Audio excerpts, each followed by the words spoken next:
opperste concentratie heerste zondagmiddag in MFC Brugske. Pionnen, lopers, torens en paarden gingen over de borden tijdens het eerste jeugdschaaktoernooi in Venray. Eén in de onderdeel van de Grand Prix die in Limburg georganiseerd wordt, al jarenlang door de Limburgse Schaakbond. En wij nemen voor het eerst deel aan die Grand Prix en dit is ons eerste jeugdschaaktoernooi. Hoeveel kinderen zijn er zo in de weer vandaag? 75, ja. Ja, net ongeveer wat we verwachten, 75 kinderen uit heel Limburg, van Maastricht tot en met Venlo. En ook nog 20 kinderen die we zelf in training hebben. 20 jeugdleden, dus dat actief van Schaakmaat. Dat klinkt best wel veel. Hoe komen jullie naar de jeugdleden? Hoe verklaar je dat succes? Nou, we hebben er denk ik bijna 30, maar er doen er maar een 20 mee. Nou ja, we zijn best een ambitieuze vereniging en we hebben best wel proberen de kracht te trekken op het gebied. We hebben ook een schoolschaakcircuit opgezet, waarin op de scholen ook schaakles wordt gegeven. We schrijven regelmatig in de Pelemaas. En schaken zit een beetje in de plus, met name het jeugdschaak. En wij pikken daar ons korreltje van mee. Wat vind je zo leuk aan schaken?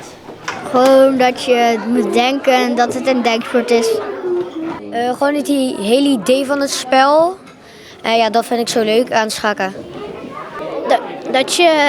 Dat je kunt oefenen en dan steeds beter worden. Schaken is een spel waarin je in de diepte kunt gaan. Het is een van de moeilijkste spelletjes van de wereld. En elke keer als je denkt dat je iets begrijpt, dan ontstaan er 10 andere problemen die je niet begrijpt. Nee, schaken is wel een soort koorts, is wel een soort ziekte die meer dan 50 jaar geleden over mij is heen gekomen. En hoe ben je ooit begonnen met schaken? Mijn vader zei een keertje, ik heb een spel en dat is schaken. En toen ging ik het ook spelen en toen vond ik het superleuk. Mijn vader heeft me ook ooit aangeleerd en toen ben ik hier bij deze schaakclub gegaan. Doordat mijn broertje steeds beter werd en ik hem in wou halen. En dat is inmiddels gelukt? Ja. Er is een tijd geweest dat Amerika tegen Rusland schaakte. Spassky tegen Fischer in 1972. Dat kwam breed uit in de kranten. En ik was een van de jongetjes die in de tijd die match ging volgen. En die schaakcoach is er ook naar weggegaan. Hoe gaat het vandaag? Heel goed. Hoeveel heb je gewonnen? 2 keer en 1 keer verloren. Ik heb tot nu toe 2 van de 3 gewonnen. En 1 verloren.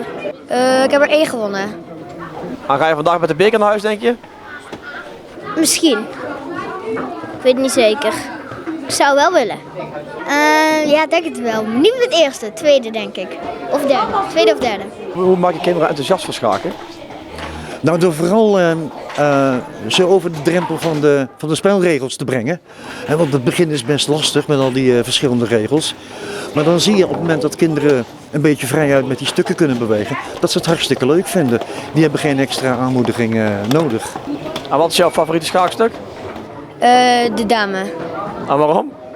Omdat hij eigenlijk overal naartoe kan, alleen maar zoals het paard kan bewegen.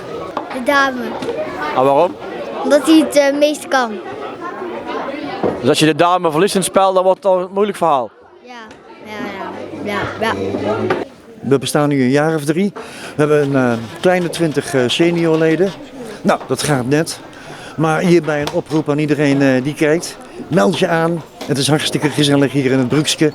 En als je ons wil vinden, tik dan Schaakmaat in je Google. Wanneer is deze dag geslaagd voor jullie? Nou, die is al geslaagd. En we zijn blij dat iedereen hier is. We zijn blij dat het toernooi redelijk gestroomlijnd verloopt. Straks delen we de bekers uit. En dan verlaten de kinderen hier met de medaille verlaten ze het pand. En, nou, het was vanmorgen toen we begonnen eigenlijk al geslaagd.